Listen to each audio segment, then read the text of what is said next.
Dr. Johnson, the great dictionary compiler of the 18th century, had lots of great advice for exploring London. In particular, he said to not be content with the grand streets and squares of the capital, but also to go down the alleyways and seek out the tiny courtyards, because that was where the real life of London was.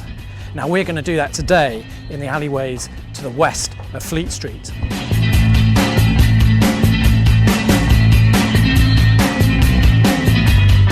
Well, I want to start in Cliffords Inn Passage, just inside the square mile boundary, not for any particular history, but for these features down here. Now these curious jutting out things are actually urine deflectors to stop gentlemen relieving themselves against the wall. And I've coined the word "waz baffles" for these delightful features. What do you reckon?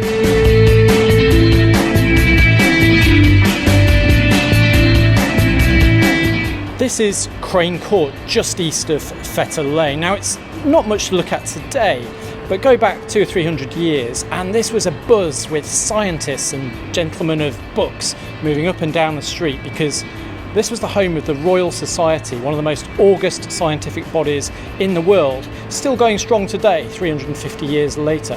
So people like Isaac Newton and Christopher Wren would have been up and down this alley all the time.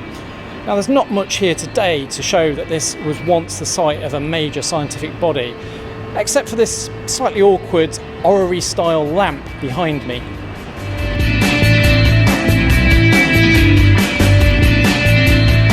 Most of the alleyways north of Fleet Street lead here to Goff Square, where Samuel Johnson lived in the house behind me. It's now a great museum that you can visit any time of the week. And while you're in Goff Square, don't forget to say hello to Hodge, Dr. Johnson's cat, who's memorialised here, sat on top of the dictionary. Is this the only plaque in London with Elvis on it?